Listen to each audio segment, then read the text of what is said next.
Hey, good morning, everybody. It is time to get started here on the show that's on in the morning. Welcome into the Bozard Ford Studios.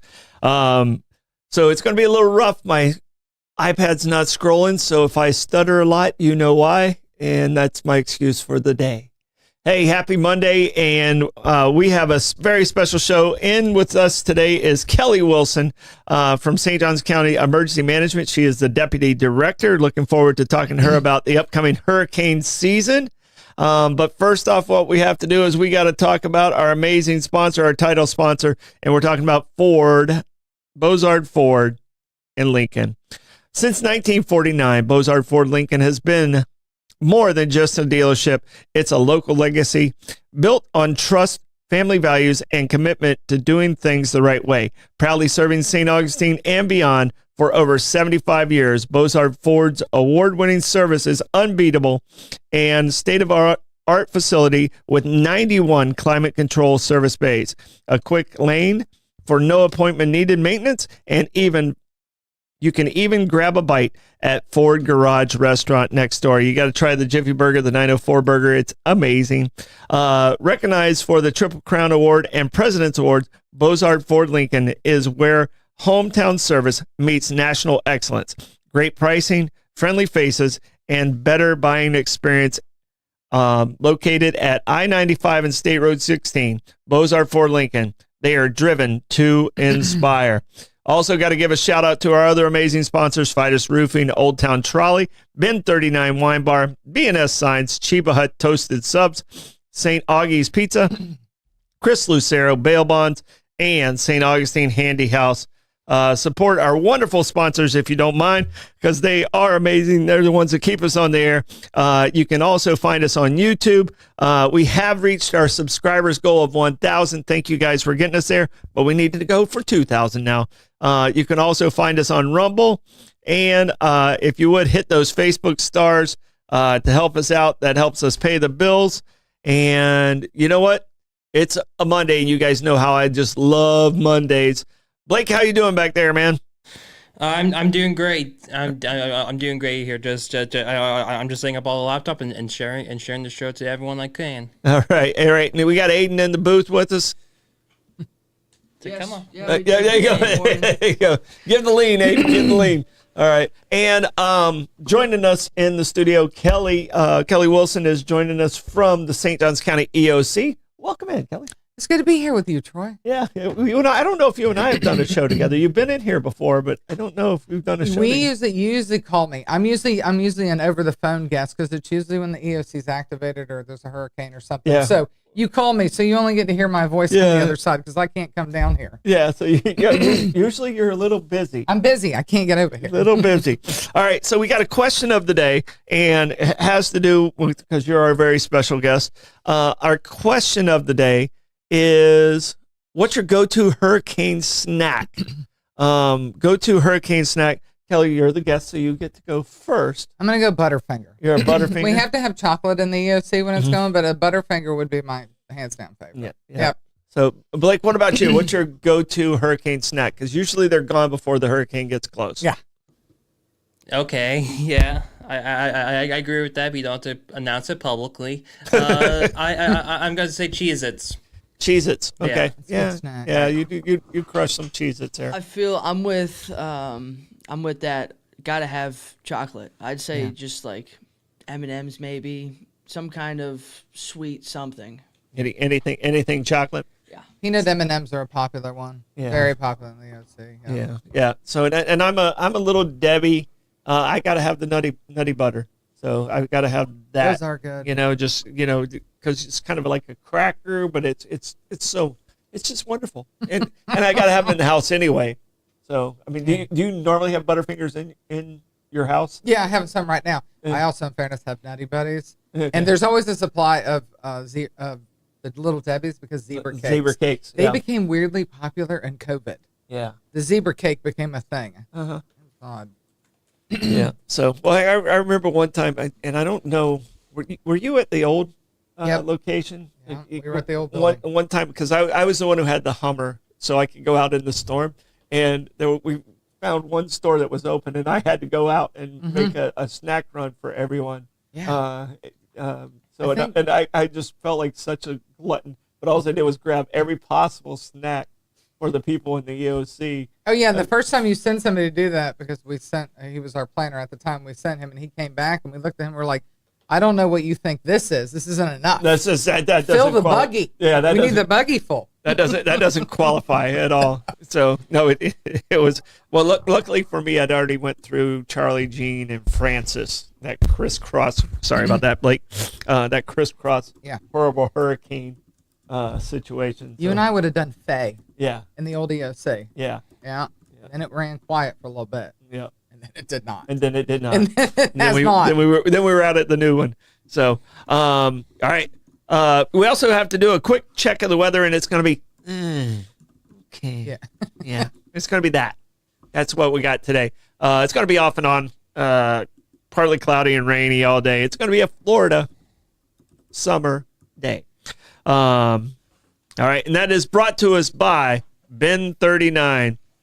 Discover one of St. Augustine's best kept secrets. Ben 39, tucked inside St. George Inn at the north end of St. George Street, with over 95 boutique wines, 50 of them rated 90 points or higher by Robert Palmer. It's the perfect spot for a romantic date night or relaxing after work to unwind. Sip by the glass or bottle in the serene courtyard setting and enjoy live music Thursday through Sunday. Open daily from 8 a.m. to 8 p.m. Just stop by and say, I'll have what Irving's having. Ben 39, your taste to discover. All right, it's time to check the traffic with the Hit the Blake's traffic report. What you got, Blake? Traffic's looking decent out there today. Looks like it's moving. I didn't have, when I got to the end of our road, I didn't have anybody on US 1 at all. It was like, okay, is it a holiday that I didn't know about? I mean, I think everybody took the week off. Mm-hmm. I think that's the what 4th it is. of July weekend? Yeah, because Okay, they've got just- Friday off, so they figured may as well take the other 4. Yeah. Hopefully the traffic stays like that all week. That'd be great. That's That'd just be wish, fantastic. that's just wishful thinking. That you know how bad it's gonna be. Oh yeah, there's always one that comes back and grabs you. Mm-hmm. So that's pretty good though. Indeed. All right. All right. The traffic report's brought to you by Old Town Trolley. Climb aboard Old Town Trolley and experience over 500 years of history in the heart of St. Augustine. This fully narrated 90-minute tour features 22 convenient stops and covers more than 100 points of interest, including iconic landmarks like the Castillo de San Marco, the Fountain of Youth, and Flagler's Historic Hotel. With open-air views and all-day hop-on, hop-off access, it is the most fun and flexible way to explore the nation's oldest city. Your ticket also includes free admission to the St. Augustine History Museum, and locals, St. Johns County residents, ride free with a full fare guest through the Hometown Pass program at hometownpass.com. Old Town Trolley, the best way to see St. Augustine, one stop at a time. All right. We do have one news story we want to get to before we get to our amazing interview. And guess what we're talking about again, Blake? The airport authority. How do we always end up talking about these guys? Because They're on like nine interim executive directors. Because I'm the one that posts, because I'm the one that makes the rundown. So I'm the one that always we're the only one. But we do have to talk about this story. This one's a big story.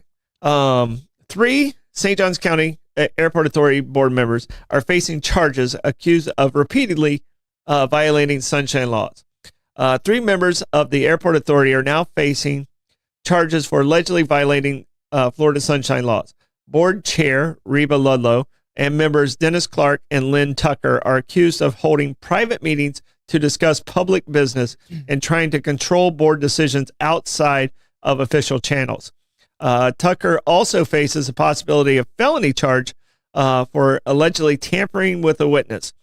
Florida's sunshine law requires all government board discussions to be in public with proper notice and meeting minutes. State Attorney's Office say the violation spans years, with the accused knowingly discarding the law.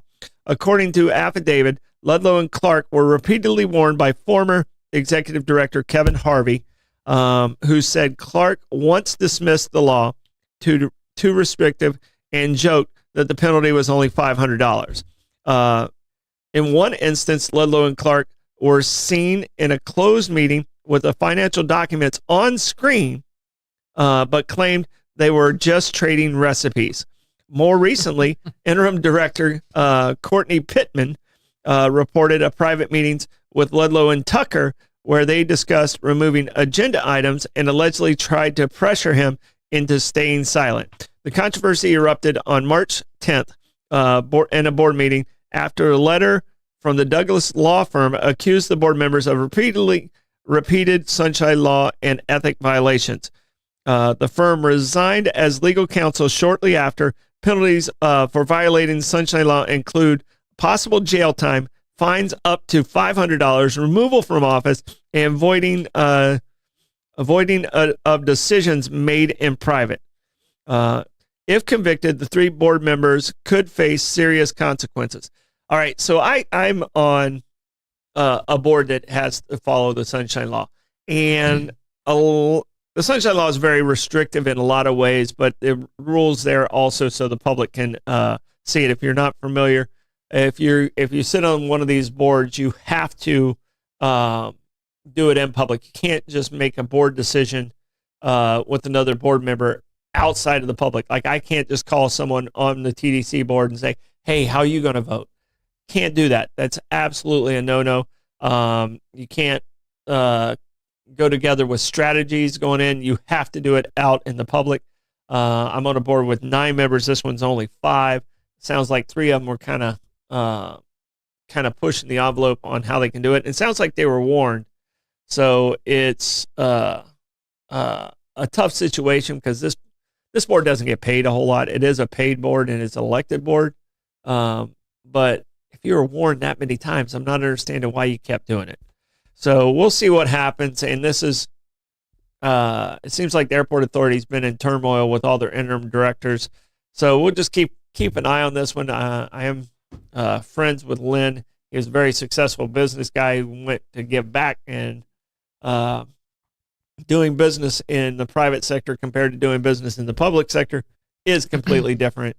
So hopefully all this gets straightened out, and we'll see. I mean, it sounds like these guys could also lose their positions on the airport authority also if this comes to fruition. And if it's gotten this far, something definitely was going wrong. So, all right, it's time to get into our interview. You guys, if you got any questions in the comments, please come in and talk about it. But I have my friend Kelly Wilson in here, the Deputy Director of St. Johns County's EOC. You're about 20 years into your career, 20 years into your career. I remember back when you did get started there, and we used to have some fun times in the EOC.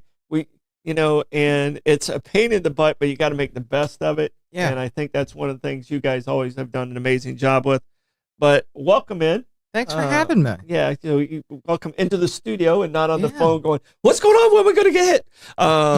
So right now we don't have anything huge going on out there, which is probably a very good thing for you. Quiet is good in your job. Mm-hmm. So how did you end up being an EOC worker? What is there something that drew you to it? So or was it by default, or how does that happen? You know what? It's interesting is I think most emergency managers come by some path. Mm-hmm. And so I actually went to school at the University of South Florida in Tampa. I'm a native Floridian. Mm-hmm. I grew up in Central Florida, and I went to school and I got a master's degree in environmental science, and my focus was in geology and sinkholes, which a sinkhole is a hazard. Yeah. I ended up in Key West by way of marrying a sailor. And so I lived in Key West, and I needed a job, and got hired by their planning department because I did a lot of GIS work on the way back. So I did GIS work, and I mapped developments and stuff in Key West, and it kept getting hit by hurricanes. Mm-hmm. That was around 2004 or 5. Yeah. And so that was that year. That was the crisscross year. And then 5 wasn't any better for, down in South Florida. Like Katrina went across Key West, but the Keys before it ever went to Louisiana and things like that. So we had several. So we ended up working for the city of Key West, being the people that dealt with FEMA and some of the recovery. Mm-hmm. So I got transferred to Jacksonville. I needed a job. And back then they were expanding the emergency management department here, and they needed a writer. And I'm a really good writer. And I remember Ray and Linda, who hired me and taught me everything I know. about emergency management said they needed a writer. They could teach me emergency management. They needed the right person to teach it to. They needed somebody that could write. Mm-hmm. And that is the story of how I became an emergency manager. And that some of the finest emergency managers in this state, and you worked with both of them, are the ones who taught me to be an emergency manager. Yeah. So that's how I got here. No, and I think my first experience was with Ray, obviously with Ray and Linda, was during Floyd. So when I was just getting out of high school. I'm not even that old. I was like a sophomore in college. Was that 98? 98, 99. I was a sophomore in college. Come on. I take it back. My first one was with the wildfires, which I think was in 98. And I think Floyd was in 90. I think Floyd was in 99. But Floyd was the one where we really, we got locked in for several days. And that was my first experience. And I was doing public information, running that station, and it's my first experience, and kind of what got me going. Okay, this is the group I need to be at when things are bad. Was and this was before Blake was even born. He didn't come along until 2001. I had an older woman, and she was watching out for her daughter who was in a wheelchair in St. Augustine Shores. And she was just as afraid as you could be. And I ended up staying on the phone with her for like 45 minutes. I was able to get a fire rescue to stop over there and just check on them, and like, we're going to check on you and like. But it was one of those moments where it was like, okay, this is where I'm supposed. I was aggravated and angry. I was like, I got to do this overtime, and but it's the people that work in there are a lot of county staff and from all different departments from all over. You have FPL and you have all that. But it was my moment where it's like, okay, this is worth being here for. And I think everybody who works in there kind of has one of those. You care. You're invested. This is our community. We all live here. Your families, friends, all those folks are here. Their kids play soccer with your kids. Like, we're all here doing this together. We do it because we care. Yeah. It's not the money. It's not, because it's certainly not the glory, because we don't get a whole lot of that or anything like that. We genuinely care. Usually we're on the receiving end of upset people. Yeah. So. Usually you're not heard of until all of a sudden you're the most important department in the entire. We're very quiet until we become very important very quickly. No department knows about you, and then all of a sudden everybody knows about you. So, So we talked about Ray and Linda. So you started under Ray. Yep. And at the old EOC, which is across the street from us here. How big of a difference was it from the old EOC moving out to the new facility? One of the biggest things was when we moved out there, it was 2009. There was nothing out there at 16 and 95. Yeah. Now there's everything out there. Because we still had, the building was bigger and it was new, and it didn't have the weird creakiness of the old building and things like that.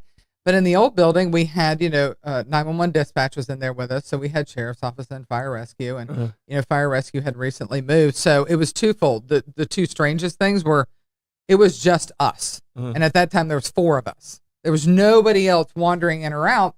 And the lack of, we used to go to lunch every day. Well, we started having to get our lunch in because there was I think Cracker Barrel was there. Yeah. But there was hardly anything out there. We were when we were there, we were like, we are way out here now. Yeah, there's nothing out on 16. There's nothing out here at 1695, and that wasn't that long ago. It was 15 years ago. Yeah. So that would have been one of the biggest differences. But this building is actually in an evacuation zone. So this is Zone B, where you are right now. So we needed to build a survivable EOC that would never have to be evacuated. So there was grant money available at that time, and fortunately, the economy was faltering in 2008, 2009. So they built that building for not a huge sum of money. It was I don't know if you know the whole story about how the money came to be. With the EOC, but I had Jerry Cameron was the assistant county administrator, and I have the ability to see things from a different perspective, and we had to do some moving around of a combination of some impact fees and some Parks and Rec money and some other things. So because of the way that all of us work together, Ray said I always had a bed out at the EOC. I didn't know. Do I still have a bed at the EOC? Listen, Parks and Rec always had a bed, but yeah, if you can come out there, you can live report from the EOC. You certainly can. Yeah, we you can bring your show on the road. We will be out there. That's for sure. Because I still have a lot of amazing friends like yourself and others still with the county. But it was like you said, it was really hard in 2007, 2008, 2009 with funds. Yeah, and there was a lot of pushback with that. But I mean, I think and it's one of those things that I think of now. You'll see a lot of groundbreakings the county does for these parks and things we're doing, which are these phenomenal parks they're doing.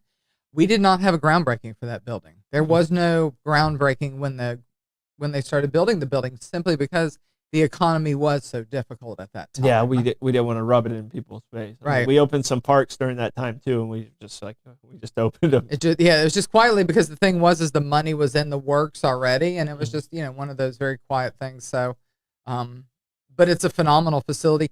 People still come and tour that facility is 15 years old. We take very good care of it, but people still come and ask for tours of it because they think it's one of the best EOCs in the state of Florida.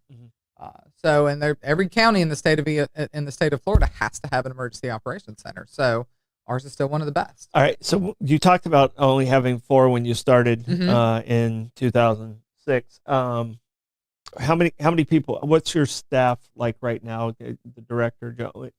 7 of us. 7 of you. There's 7 of us there. Okay. So and it's always like the strength is the 7 of us, because we can't do it. The strength comes when the EOC does activate it, when everybody does know who is the EOC, is that room fills, and you've been witness to it with over 100 people from a lot of county departments, city, state, fed, our nonprofit nonprofit agencies. All of those folks are what make it. And I always tell people, I was like, if you want to see just the magic of that room, is watch it activate. That everybody knows their job. No one has to tell Parks and Rec that on the back side of this, they're opening points of distribution, which is the food and water. They're standing there as soon as we order the evacuation. Hey, where do we think we're going to be opening these? Public Works is out there. A lot of times they open sandbag locations early and getting sandbags out. And it's just everybody knows their job. St. Johns County does an incredible job with this. Well, one of the things that's amazing in the coordination of it is the shelters and the coordination with the school district. We have a new superintendent, but he understands the process because he was the assistant director. How does that look? That relationship with the school district, saying, okay, which ones we're going to open? How do you coordinate with the individual principals and the school district itself? So what's interesting is Brendan was actually here. Dr. Asplund was here several years before he had moved on to Sarasota. So we knew him from them. So it's great that we have that continued partnership with the St. Johns County School District and our facilities folks over there. But how that works is once we make that decision to order those evacuations, they are in the room when we make that decision. We then look at them because we know approximately the number of folks that we're going to need to shelter based upon the evacuation. And we'll tell them, we may need 1 special medical needs, 2 pet-friendly shelters, which our friends over at Animal Care and Control, they actually manage our pet-friendly shelters with the school district. Department of Health manages with the school district the special needs, and then general population shelters. And we tell them we need this many. And we need them, the pet-friendly and special medical needs are set, but the other ones, we have many of them. The school district then says, okay, let's use this, this, and this, because they will strategically choose them based upon, what if somebody's been having a roof issue and they're having their roof redone or something like that? Because these facilities were built as shelters. So not all schools are shelters. The ones that we have have been specifically designed as shelters. They've been hardened to be. And with the number, our school district is so phenomenal about that, is they come to us when they're about to build a new school and they say, hey, we're building this school here. Do you need this one as a shelter? Many times we say yes. Sometimes we say no, simply because of location. We like high schools and middle schools. Now we mostly build K through 8s. But they're phenomenal and they come to us. But that's the gymnasium is usually it's the gymnasium and the cafeteria. Yeah. Yep. And they'll tell us we'd like to use these schools for our general population, and then we'll have the other ones. Their maintenance coordinators and all those folks that work the buildings and the principals, they coordinate with them to get them open. Takes several hours to get those open, and then they get open, and then the Department of Health gets them set up in the special medical needs. Paul Studevant with animal control and his crew get out to the pet friendly shelters. Yeah, that's who I would always get in trouble with at the center. Oh yeah, me and Paul would always be in trouble. Paul will keep you entertained if you're in that EOC. Yeah. Anybody that knows Paul knows that Paul Paul will keep you laughing. We would get in trouble, and like one time during an interview, Paul told me that one of the worst jokes I've ever heard, and we didn't realize we were behind Ray, who was getting interviewed, and we were just cracking up laughing. And then we look, and we're like kids like getting caught, and we look at the camera like, huh! and we both like split off in different directions. No, when it's downtime, like we're in hurricane season right now. Mm-hmm. You guys are keeping an eye on everything, on everything. When it's an active, because I've only really been there when it's an active hurricane or some type of emergency. So, the announcement time from the state's kind of like the important, like everybody's like, okay, we're getting the information like right before it goes to the public. What is going on with your state communications, like in situations right now? Are they saying, hey, you need to be doing this or you need to be doing that? I think you guys just did a mock in May, right? Yeah, we did our exercise in May, and I will tell you, and you have been at those exercises before, they are so popular these days, we have to do it twice. Mm-hmm. We do an AM and a PM shift with a shift change, so that we can accommodate and train as many of our folks that are going to work in that EOC as possible. So, we did that at the end of May. We spend a lot of time with trainings this time of year. We host trainings and send folks to training. And we are, tightening up one of our things, how we alert everybody. We start working our way through those alertings and testing our alerting systems. We meet with all of our EOC partners monthly this time of year. The state right now, what they're doing is like every day now, because was Barry still named this morning? I'm not sure. Okay. Because it was shortly lived, the one going into Mexico. Mm-hmm. But right now they're sending out reports because most of you probably noticed there's that yellow blob with a 20% chance in 7 days of maybe doing something. And Troy's weather report, it's going to look a lot like that the rest of the week. Yeah. The National Weather Service and the state are sending up like, here it is. Yeah. And it's just going to, it's going to increase rain chances this week. Yeah. Right now. Will it do something in a couple days? Hard to say. There's a lot of dry air and this, that, and the other. We're not meteorologists, but so right now there's more communication coming. Now's a great time. Like it's probably going to rain quite a bit this week. I need it not to rain on the 4th of July. That's where I'm at right now. Yeah.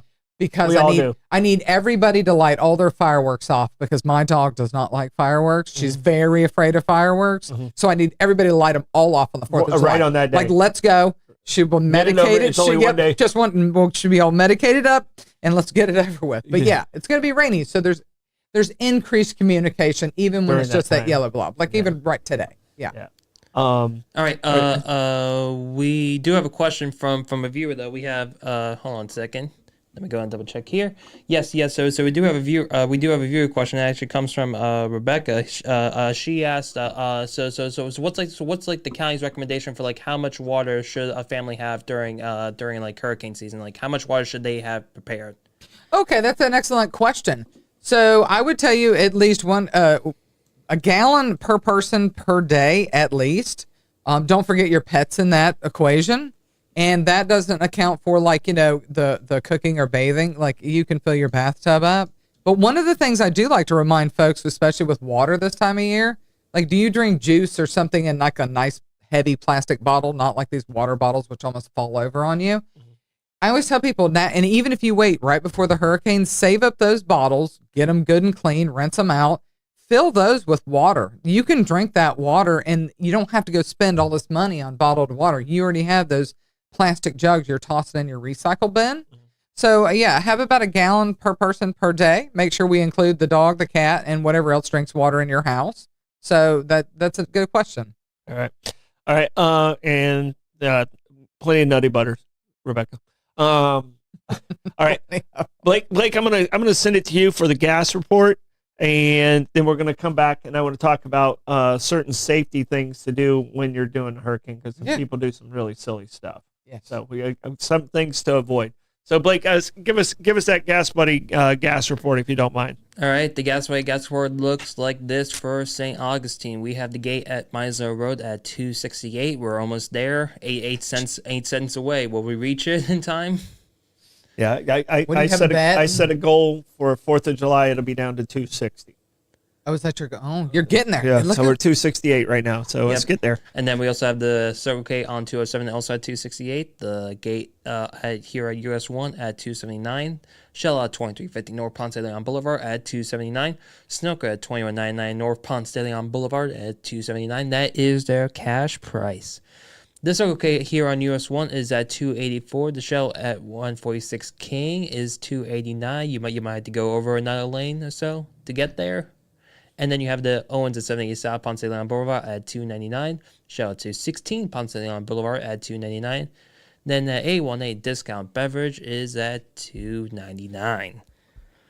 All right. That gas report is brought to you by Chris Lucero Bail Bonds. Trouble with the law, called in the name St. Augustine has trusted for years. Chris Lucero Bail Bonds. Available 24/7. Their experienced and compassionate team works fast to get you or your loved one out of jail as soon as possible. From paperwork to release, they make the process simple, discreet, and stress-free. No judgment, just help when you need it the most. When the time matters, remember the name and the number. Chris Lucero Bail Bonds at 904-822-BAIL. That's 904-822-2245. All right. We also have the live music today brought to us by Visit staug.com. And it's Monday, so it's not as long a list, but it's still pretty good, and we still have stuff to do here in St. Augustine. We got Jim Lamb at the Milltop at 12, Reggie Starrett at Trey Wind's Lounge at 1 p.m., Josh Tennessee Worthy at Milltop at 4:30 p.m., Kevin Edwards at Hurricanes Grill and Wings at 5, Bones at the Tides Oyster Company and Grill at 5, Mark Hart at Trey Wind's Lounge at 5, Bob Patterson at O.C. White's restaurant at 5 o'clock, Stu Weaver at Harry's Seafood Bar and Grill at 6, Alanis, Sophia, and Julie Papili at Pierre's Pub at 6, Joe Downing at Salt Life at 6 p.m., and Johnson Burns, sorry about that for you, at Trey Wins at 9 p.m. And that is brought to us by the great Fidus Roofing. When it comes to protecting your home, it is hurricane season. These guys are very important. Trust Fidus Roofing and Construction. Voted best in St. Augustine every year since 2012. As a GAF Master Elite contractor, Fidus installs GAF lifetime roofing systems and expert metal roofs built to withstand Florida's toughest weather, from emergency repairs to full replacements. Plus pavers and gutters, Fidus delivers quality, durable, and energy savings with every job. For Fidus Roofing, giving them a call at 904-355-ROOF. That's 904-355-7663. Fidus Roofing, where trust is built from the top down. All right. And you guys make sure you are checking your roof right now. It's very, very important. We are in hurricane season, and we have in studio with us, if you're just joining us, we have Kelly Wilson, Deputy Director of St. Johns County's Emergency Operating Center. Mm-hmm. And Kelly, right before the break, we teased, what are some of the things not to do in these hurricane times? Like, people are, just what are some of the more common mistakes? Either staying too long. I mean, there's a lot of things people do that they just shouldn't do, and we're probably the worst being Floridians. Yeah, well, I think what I refer to it as learning wrong lessons. Mm-hmm. Just because you were okay the last storm and you chose to ignore that evacuation order, it doesn't mean you're going to be okay this time. If you are ordered to evacuate, it is because the forecast we are receiving from the National Hurricane Center, the National Weather Service, Jacksonville, is telling us that there will be water where you are. Mm-hmm. Okay. And a lot of folks will say, well, I live on fairly high ground. That may be true.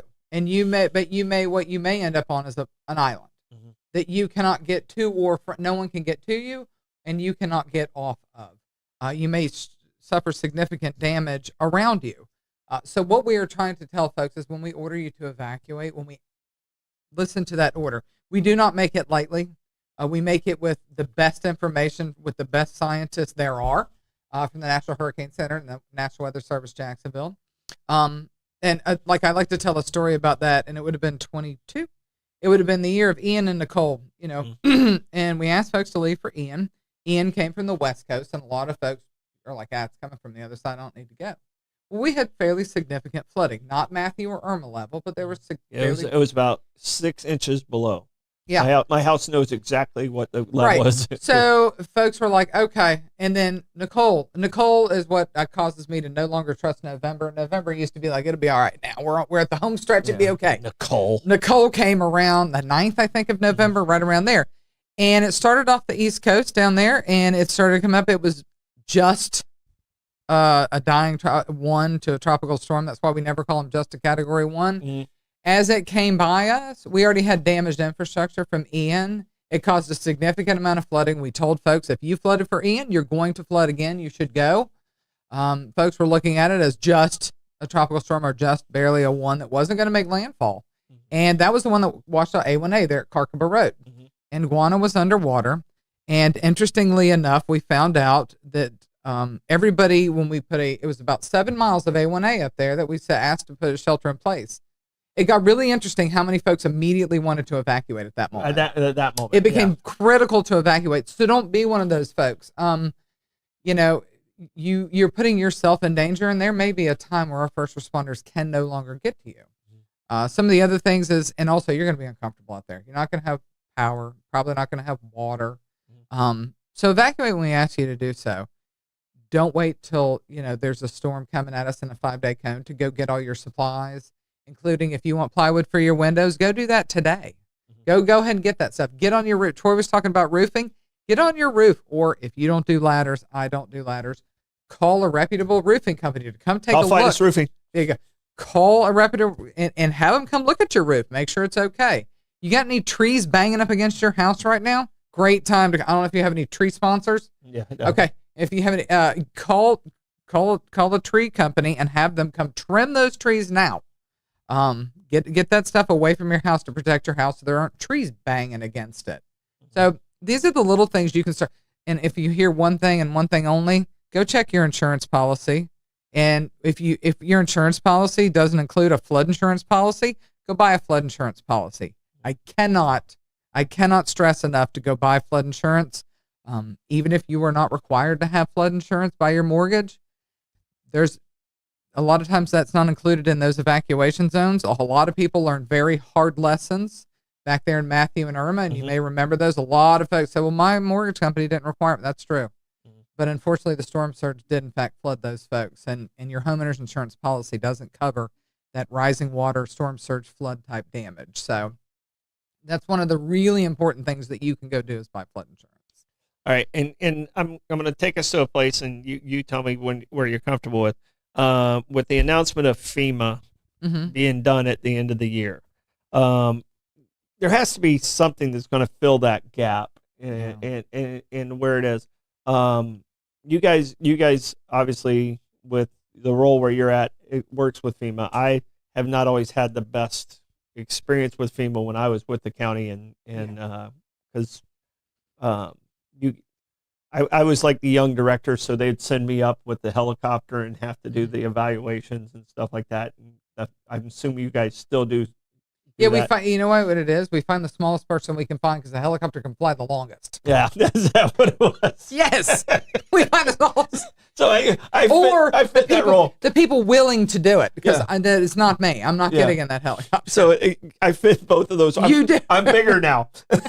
There's more of me now 15 years later, 20 years later. And I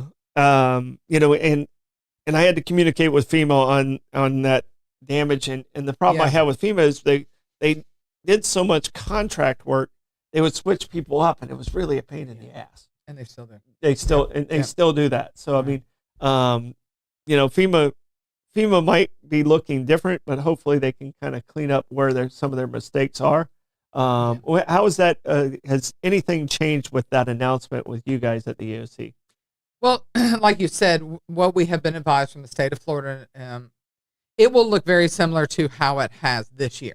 Okay, going forward will be interesting, because the thing we always like to remind folks about FEMA, because I know a lot of people have struggled with them, is they reimburse funds to the county. So like 75% of the funds the county expends in a hurricane, FEMA reimburses those. Now it may take years to reimburse those funds.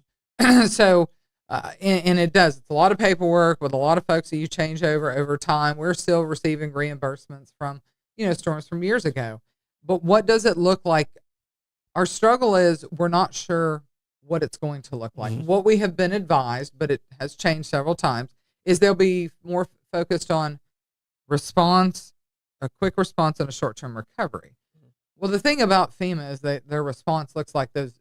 If you ever had those teams walk through your neighborhood to try to help you with damage, that would be their response and recovery. And what we're very interested in, what is the recovery? And when we look at recovery, we look at monetary recovery. What does the monetary side, how does that come back to us? And are you going to make it easier to recover those funds for St. John's County? And that to me was the biggest challenge is, you and I have worked in the government world, so we understand, okay, this form has to be filled out before you can, yes, do this one. And we understand the order of operation and stuff, but it made it so challenging to the public. These people are really, really hurting. Their lives are in their front yards, and then you got this FEMA contractor going, no, well, you filled this one out wrong. Yeah. Well, sit with them and help them figure it out and fill it out with them. And that was one of my frustrations that I had with them. So whatever it looks like, I hope it, they We improve. do too. The one thing we have, if you ever had the opportunity to visit one of their disaster recovery centers, which we had it many times at our wind mitigation building over there by the Ag Center, it looks like this year that is one change we'll see, is they'll become multi-agency resource centers, and the difference becomes, instead of being FEMA run, they will both be St. John's County and state run. So hopefully we will be able to help folks. But the thing that we want everybody to understand is whatever FEMA looks like on the backside, nothing will change in the way that St. John's County responds, the way that we help our residents. We will figure it out. We will overcome it, however it is. And, we will still always be there to assist our residents in the same way they've always seen.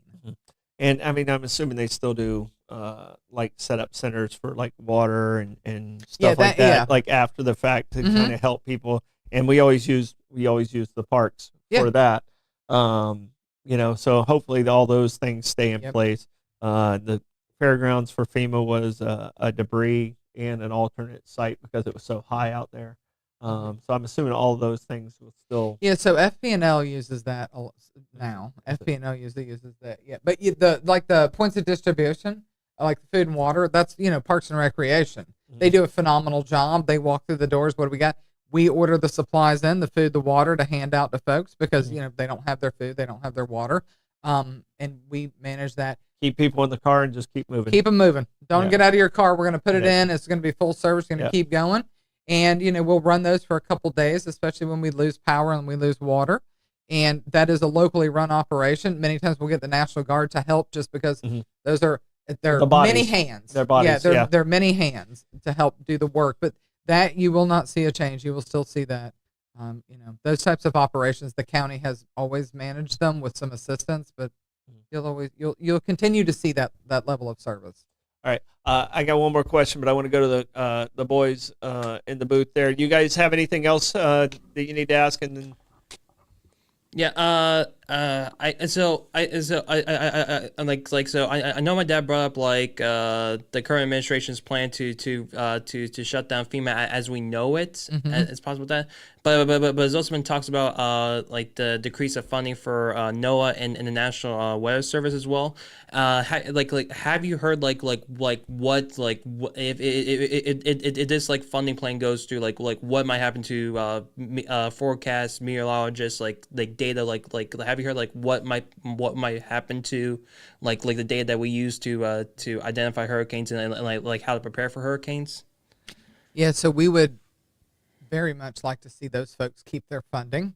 We have no idea how that ends up, in Washington D.C., but we'd like to remind everybody where you go for your weather forecast, or the National Weather Service Jacksonville and the National Hurricane Center that's out of Miami. Those are well-trained meteorologists with many years of experience. So we would never want to see any of their funding, because if their funding goes away, those are the people we are counting on. I'm sure a lot of folks, they like to look at their favorite internet meteorologist, whatever, whoever blogger. Those folks are getting their information from the National Hurricane Center, from the National Weather Service. So always remember those folks are getting their data from them. So they are critical. Mm-hmm. They are critical, and and they're getting better with their forecasts. And I know people get upset. It's slightly off, but it's incredible. If you would look at 10 years ago, the spaghetti, yeah. If you took a forecast model from 10 years ago to today, they're much more accurate.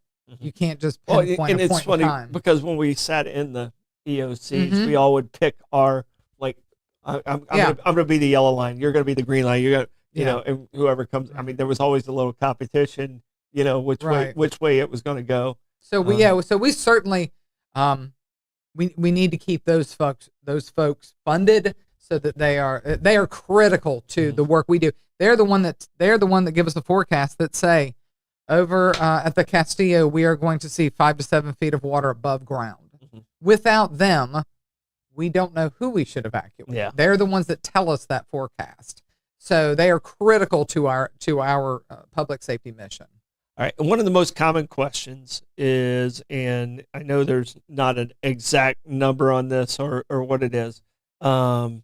People always ask, like they call the EOC, and this is probably the most common question: the bridges. When are the bridges? Lord, those bridges. The bridges. Are you going to close the bridge? Are you not going to? When are you closing the bridge? Kelly, when are you closing the bridge? You have nothing to do with that. But I mean, can you explain to them about that question and the best way to respond to that question? I always, when people say, what is asked the most questions? Bridges. 40 billion times. Bridges. So I will tell you, bridges usually self-close. That's what we like to tell people. Look at the Bridge Alliance, for example, May Street down by the Valana Bridge. Usually the approaches begin flooding. And we tell people, especially those tall bridges, after about 40 miles an hour, they're not safe to travel. Mm-hmm. But we do not close bridges. We do not. Usually the access becomes blocked. So bridges do that. But I will tell you this, once we start noticing anything going on with them, I will tell you Chief Avaliz from the City of St. Augustine Fire Department, we were sitting in a public safety meeting, and we had just been killed with bridge questions. Yeah. And we're trying to come up with some solution. And he's like, what if we had like a website where we could update the bridges? And we were like, you know what? And our phenomenal GIS department was sitting there, and they're like, we could probably do something. So they have developed, we have only last year sort of rolled it out because we didn't have a ton going on with bridge issues, but we have a bridge dashboard. It was the brainchild of Carlos sitting there one day with an idea, and our friends over in GIS. So it's a dashboard that we will now make live, and you will see each bridge, and it will show you as accessible, inaccessible, because again, we don't close bridges. Yeah. And issue. So it will be red, green, or yellow. Issue means sometimes for example, the approach on the west side of the Bridge Alliance was flooded for one lane. So we will put notes in there like that, and they will see it. It will only roll out once we're having some sort of a tropical issue. It's not live every day. We will roll it out, and it's one of those things. We'll see. Okay. We'll let it encounter. We'll see how it goes. Blake, we can add that to our GTV app, can't we? That link for the bridges. Yeah. So, but you did say though that website will only go live. It will only go live once we're ordering an evacuation or something like that. Once we have tropical weather and moving in, and we have the EOC stood up, that's when that will become live. And no pressure, Blake. You just got to keep an eye on it when it goes live. You got to be quick. Yeah. So, and we are hoping, because you're absolutely right. What we tell folks, and that's to go back to your question, what should you not do? Do not drive over a bridge like the 312 or the Volano Bridge when the wind's blowing 50 miles. It's not safe. I can tell you, from experience, you don't want to do this. No, it's don't want dangerous. To do this. I don't know if you remember, because I'd already opened. You were there. We had already opened the amphitheater because I was in an argument with the people that were coming. It was Boston. The musical group Boston, and I canceled the show because it was a hurricane that was stuck off of Daytona, kind of like hanging out over there. And I think Linda's like, hey, can you go do an interview? I was like, all right. And so I hopped in, put on my little magnet that you guys gave me. Oh, yeah. So I could get across the bridge.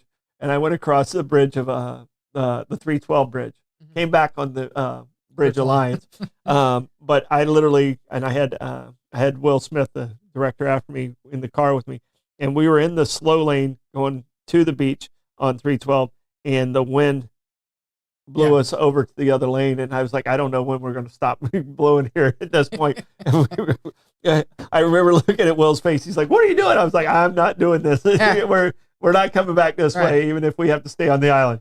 But you do not want to drive across those bridges, and if one of those gusts hit you, it's a very dangerous situation. So. Right.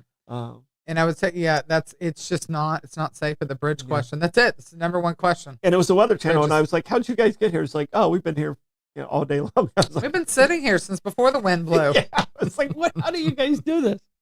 So, but that actually leads me into like another jokey question though for though. It's like so for you, Kelly, what's like the biggest sign that we know a major hurricane's going to hit us? Like for you personally, is it when Jim Cantori of the Weather Channel appears in our county? Or is it when the Waffle House closes? I'll tell you this: it's not great if Jim Cantori's standing on your beach. If he's here, it's bad. It is not great if that man is standing on your beach because Laura's happy. Yeah. So, and that's the thing is there's several. You know how you'll see them when a hurricane's coming and they've got them dotted, and you don't want him especially. Stephanie Abrams is usually fairly close too. Like those people, you do not want. You really are not. But I'll tell you what, there's a Waffle House out there by us. We eat there pretty regular. Yeah. I think it'd take a lot for that one to close. I've decided. They're not. That one's staying. And I don't know. Is there another one? There's the other one up off 210. 210. Yeah. So we have two. Yeah. So if they close down, it's even Floridians, even lifelong Floridians get a little nervous. Yeah, we've got significant problems. The other thing is, and I want to get this message out. Check your generators now. Don't wait until the storm is coming. Check your generators now if you need to get them serviced and all that. That's something we got to do this week, Blake. So we have a couple generators we got to check. So check your generators right now. Away from your house. Yes. Out of your not garage. Inside your garage. Not outside. Outside. Make sure you got the water, the batteries, all those things. Toilet paper. So. Nah, no one wants that. No, that's not pretty. That's not pretty for anybody. So, anything we've left off, Kelly? Check your evacuation zone. Find out if you are in one. We have the greatest GIS department in St. Johns County. Go check that website. They've created a very easy to use app. You enter your St. Johns County address, be it business or home. Go in there and enter your address and know if you live in an evacuation zone. So that's your first step. Do we still have the cards, the re-entry? We do not do re-entry cards. We've tried several versions of that. It's either safe or not safe now. Yeah. And that's the thing that's the point at which we may not let you back over an area because it's impossible because A1A is covered not safe. Stuff. Yeah. But we may block neighborhoods that are like Davis Shores, for example. At one point, we had law enforcement not allowing looky-loos because what we don't is we don't want the randoms who just want to see whatever. But no, we do not have passes in or out. It's either safe or not safe. Gotcha. Well, thank you so much for coming in. Troy. Blake, how do you want to check the comments? All right. I am going to, on this Monday, I will manipulate my way methodically through the myriad of meaningful comments. Thank you, Bobby, for that. There you go. While he's doing that, I'm going to tell you about B&S Signs. Want your business to get noticed and stay that way? Turn to B&S Signs, proudly family-owned and serving St. Augustine for over 50 years. From bold vinyl lettering to towering pylon signs, they specialize in high-quality custom signage built to last. Their expert team handles everything from design, installation, crane service, repairs, and maintenance with fast and responsive service that keeps your sign looking sharp. Making a lasting impression with B&S Signs. Visit bnssigns.com because when it comes to signs, they do it all. Also, we have the good Troy, St. Augustine Handy House. Need a custom prefab portable building that's built to last? Come to St. Augustine Handy House, proudly owned by Troy Yacina Enterprises and serving St. Augustine since 1988. With over 70 structures in stock, from sheds, barns, carports, and offices, you'll find the perfect fit for your needs. Every building comes with free delivery, leveling, and anchoring. Very important hurricane season. Plus, easy financing options to fit your budget.